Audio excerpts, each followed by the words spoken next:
이 시간 주님의 말씀을 듣습니다. 우리의 스스로 힘과 노력으로는 도무지 알 수 없으니 이 시간 약속하신 바 성령님께서 우리와 함께 하시어 모든 진리 가운데 인도해 주시옵소서. 감사하며 예수 그리스도 이름으로 기도합니다. 아멘. 네, 반갑습니다. 다 같이 1절 말씀을 읽겠습니다. 1절 말씀. 느부갓네살이 다스린 지 2년이 되는 해에 느부갓네살이 꿈을 꾸고 그로 말미암아 마음이 번민하여 잠을 이루지 못한지라. 아멘. 느부갓네살이 꿈을 꾸었는데 그 꿈 때문에 마음이 번민해졌습니다. 그는 한숨도 잠을 잘 수 없을 정도로 마음이 심히 괴로웠습니다. 쉽게 말하면 마음의 평화를 잃은 것이죠. 이 번민하여라는 말은 원어로 보면 밀어붙인다, 압박감에 무엇을 하게 만든다라는 뜻이 있습니다. 이 말은 느부갓네살은 그 꿈으로 인해 마음에 감당할 수 없는 압박감을 느꼈던 것입니다. 그리고 결국 그 압박감이 느부갓네살을 밀어붙인 것입니다. 바로 극단적인 행동을 하게 만들었다는 것입니다. 무엇을 했습니까? 급하게 박수와 수객과 점쟁이와 갈대아 수사를 부릅니다. 그리고 그들에게 말도 안 되는 불가능한 일을 요구합니다. 꿈을 말하지도 않았는데 그 꿈을 해석하라고 명령합니다. 그리고 그 꿈을 해석하지 못하면 그들은 끔찍한 죽음을 당할 것이고 그들의 가문을 없애버리겠다고 아주 무시무시한 경고를 선언하죠. 그들은 어쩔 수 없이 왕에게 이렇게 말합니다. 다 같이 10절과 11절 말씀 읽겠습니다. 10절과 11절 말씀. 갈대인들이 왕 앞에 대답하여 이르되 세상에는 왕의 그 일을 보일 자가 한 사람도 없으므로 어떤 크고 권력 있는 왕이라도 이런 것으로 박수에게나 수객에게나 갈대인들에게 무는 자가 없었나이다. 왕께서 물으신 것은 어려운 일이나 육체와 함께 사지 아니하는 신들 외에는 왕 앞에 그것을 보일 자가 없나이다 한지라. 아멘. 왕이 요구하는 일은 인간의 영역을 초월한 것이고 신 외에는 이 땅에 거하는 한 사람도 그 일을 해석할 수 있는 사람이 없다고 말합니다. 무슨 말입니까? 할 수 없다는 것이죠. 그 순간에 느부갓네살은 그들이 다 거짓이라는 것, 가짜라는 사실을 확실히 깨닫게 됩니다. 그리고 바로 심히 분노하여 바빌론에 있는 모든 지혜자들을 죽이려고 명령을 합니다. 그리고 그 지혜자들 중에 다니엘과 세 친구들이 있었죠. 저는 이 말씀을 묵상하면서 문득 이 말이 생각났습니다. Money cannot buy peace of mind. 마음의 평화는 돈으로 살 수 없다. 우리가 너무나 잘 알고 있는 사실입니다. 돈으로도 어떤 것으로도 마음의 평화를 살 수가 없습니다. 여러분, 느부갓네살은 한 나라의 왕이었습니다.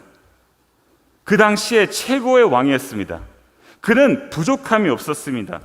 물질, 권력, 명예 모든 것을 가진 자였습니다. 그러나 꿈 하나로 그의 마음은 심각하게 불안해져서 잠을 잘 수 없었고 심지어 사람을 죽일 만큼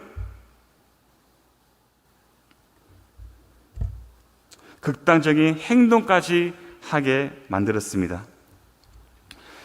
여러분 마음이 평화로우십니까? 내가 돈이 많으면 많은 것을 소유하게 되면 내가 그 높은 자리에 올라가게 되면, 내가 건강해지면, 내가 소원한 것들이 모든 것이 이루어지면 나는 행복해질 것이고 내 마음이 평화로워질 것이라는 생각은 여러분 착각입니다. 더 많이 가질수록 더 많은 근심과 걱정이 쌓이고 내가 소원했던 모든 것들이 아무리 다 이루어진다고 해도 다른 문제가 생기는 것은 인생입니다. 또한 마음이 평안롭지 않으면 그 나의 평안롭지 않는 마음, 불안한 마음, 그 감정들이 주위 사람들에게 영향을 끼칠 수밖에 없습니다. 안 그렇습니까? 내가 불안하면 옆에 있는 사람도 불안해져요. 그렇죠? 그러니까 서로 불안해지면 어떻게 됩니까? 원치 않는 행동도 할 수 있고 말 실수도 할 수 있고 서로에게 상처 줄 수 있습니다. 서로 불안하면 관계가 무너질 수 있다는 말입니다. 그러나 마음이 평안없고 편안하면 가정 안에서나 교회에서도 화목이 있습니다. 그러나 우리의 현실은 어떻습니까? 이 인생을 살다 보면 걱정할 것이 너무나 많습니다. 그렇죠? 살다 보면 갑자기 닥쳐오는 절박한 문제로 인해 불안할 때도 너무나 많습니다. 그렇다면 과연 우리가, 예수님을 믿는 우리가 어떻게 모든 상황 가운데 마음의 평화를 누릴 수 있을까요? 마음의 안전함과 편안함을 유지할 수 있을까요? 자, 오늘 말씀을 통해 다니엘을 통해 우리가 알 수가 있습니다. 13절 말씀 읽겠습니다. 13절 말씀. 왕의 명령이 내림에 지혜자를 죽게 되었고 다니엘과 그의 친구들도 죽이려고 찾았더라. 아멘. 다니엘과 그의 세 친구들을 죽이려고 왔습니다. 지금 이들은 죽음 앞에 서 있습니다. 그렇죠. 죽음이 찾아왔어요. 끔찍한 상황입니다. 너무나 불안한 상황입니다. 이 순간에 다니엘과 그의 친구들은 어떤 마음일까요? 보십시오. 14절 말씀 다 같이 읽겠습니다. 14절 말씀. 그때에 왕의 바로의 지혜자를 죽이려고 나가매 다니엘이 명철하고 슬기로운 말로. 아멘. 그 죽음 앞에서 다니엘이 명철했다고 말합니다. 여기에 잠깐 집중하기 바랍니다. 이 명철이라는 말은 똑똑하다는 말도 있겠지만 여기에서는 특별히 침착하다라는 말이에요. 명철하다라는 말은 침착하다라는 말입니다. 너무나 놀랍지 않습니까? 지금 너무나 무서운 위기가 찾아왔습니다. 죽음 앞에 서 있습니다. 그러나 다니엘은 침착했습니다. 진정했습니다. 여동치지 않았습니다. 겁내지 않았습니다. 어떻게 이것이 가능할까요? 다니엘이 이런 상황에서도 침착할 수 있는 이유는 무엇일까요? 바로 이것입니다. 그는 살아계신 하나님을 전적으로 신뢰했기 때문입니다. 바로 다니엘은 하늘에 계신 하나님을 믿었던 것입니다. 여러분, 믿음과 신뢰는 하나입니다. 진짜 내가 예수님을 믿는다면 주님을 신뢰하는 것입니다. 바로 내 생각과 마음과 의지를 십자가에서 죽이고 나를 온전히 주님께 맡겨드리는 것입니다. 나의 모든 문제, 모든 상황을 주님의 완전한 주권에 맡기는 것이죠. 왜냐하면 하나님은 선하시고 그분은 모든 것을 합력하여 선을 이루신다는 것을 우리가 믿기 때문입니다. 다니엘이 하나님을 전적으로 의지하고 있었다는 것을 어떻게 우리가 알 수 있을까요? 16절 말씀을 보시면 그가 꿈을 해석할 수 있도록 시간을 요청합니다. 요청하고 바로 무엇을 합니까? 18절 말씀 보겠습니다.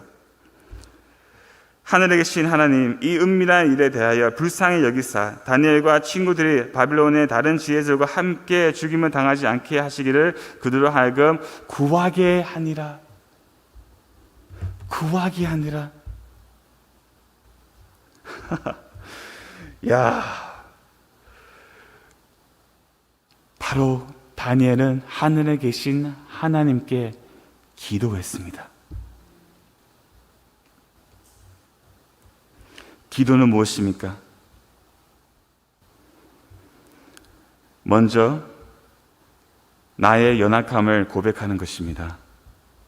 기도는 하나님 도와주시고 도와주지 아니하면 아무것도 할 수 없는 아무것도 아닌 존재임을 고백하는 것입니다. 나의 무능함과 무력함을 하나님 앞에 인정하는 것이 기도입니다. 그리고 기도는 하나님께 모든 것을 의탁하는 믿음의 표현입니다. 하나님을 전적으로 신뢰하는 표현입니다. 그래서 기도는 하나님을 신뢰한 것이고 모든 상황에서도 침착할 수 있는 인내를 배우는 시간입니다. 기도는 인내를 배우는 시간이에요, 여러분. 하나님을 바라보는 시간입니다. 기도는 무엇입니까? 하나님을 기다리는 것입니다. 내가 스스로 움직이는 것이 아닙니다. 만약 내가 기도했는데 마음이 안 들어서 급해서 내가 원하는 대로 행한다면, 결정한다면 그것은 기도하지 않는 것이에요. 기도는 인내하는 것입니다. 하나님이 기다리는 것입니다. 그분의 일하심을 기다리는 것이 바로 기도입니다.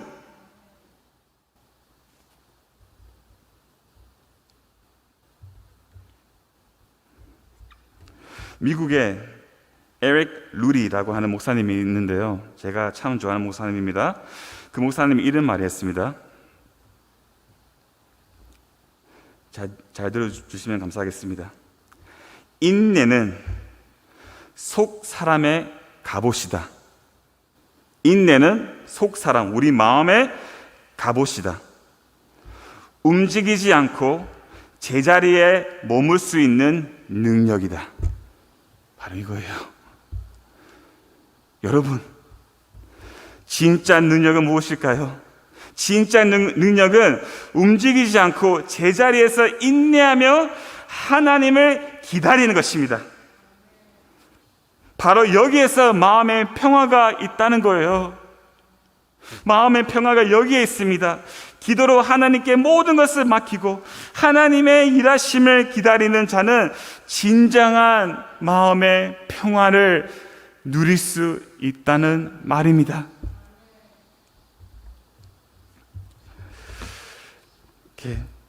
19절 말씀 잠깐 보겠습니다. 19절 말씀. 이에 이 은밀한 것이 밤의 환상으로 다니엘에게 나타나 보내매 다니엘이 하늘에 계신 하나님을 찬송하니라. 네, 하나님께서 다니엘과 그 세 친구의 기도를 응답하셨습니다.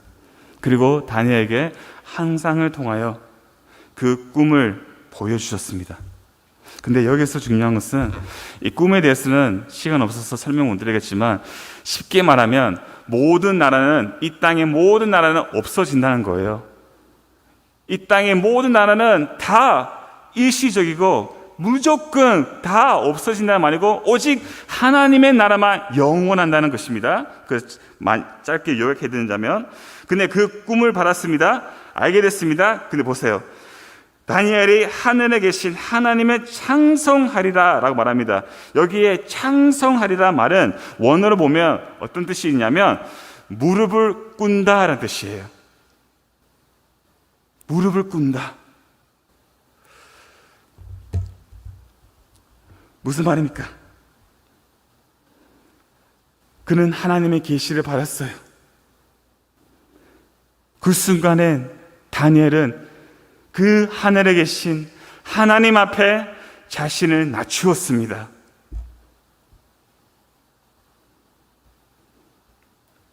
자기가 능력이 있어서 지혜로워서가 아니라 자기가 이 꿈을 깨닫게 된 것은 정적인 하나님의 은혜이라는 것을 다니엘을 알고 있었고, 그 하나님 앞에 자신을 철저히 낮추었던 것입니다.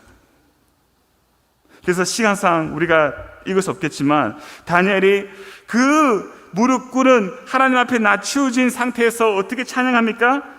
쉽게 말하면 이거예요. 하나님께 모든 영광을 돌립니다. 모든 영광. 여러분, 이 성경책의 주인공은 오직 예수 그리스도예요. 다니엘이 아니에요. 다니엘 우리의 지혜를 말하고 명철을 말하지만 아닙니다. 다니엘도 아무것도 아닌 죄인뿐이었습니다. 하나님께서 그 지혜를 주신 거예요. 그래서 보십시오. 자신을 낮추고 모든 영광을 하나님께 올려드립니다. 그래서 이 3절 말씀 보면 이렇게 말합니다. 보시죠. 나의 조선들의 하나님이여, 주께서 이제 내게 지혜와 능력을 주시고 우리가 주께 구한 것을 내게 알게 하셨나오니 내가 주께 감사하고 주를 찬양하나이다. 곧 주께서 왕의 그 일을 내게 보이셨나이다 하니라. 아멘. 하나님께서 알게 해주신 거예요. 그래서 그는 하나님께 모든 영광을 드립니다.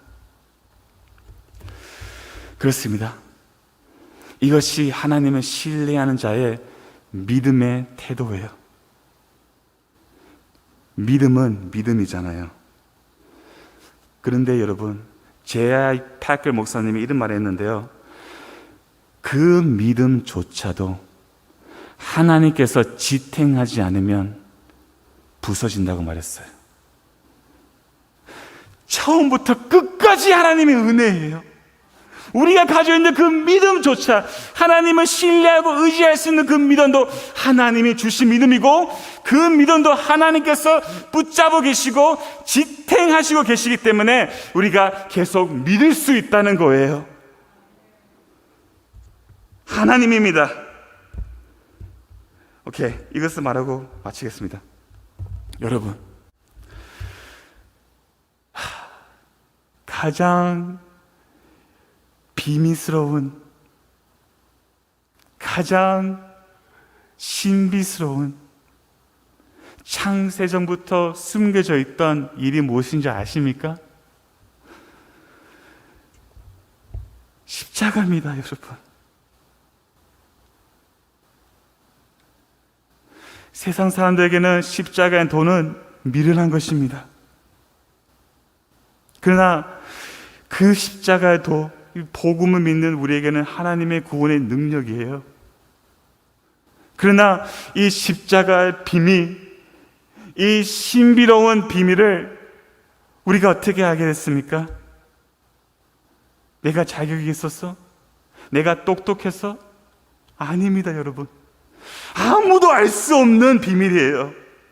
만약에 내가 십자가를 알고 있고 그 십자가를 바라보고 있고 그리스도와 함께 죽었고 살아가고 있다면 그것은 전적으로 하나님의 은혜임을 오늘 아침에 기억하시기를 바랍니다. 아멘.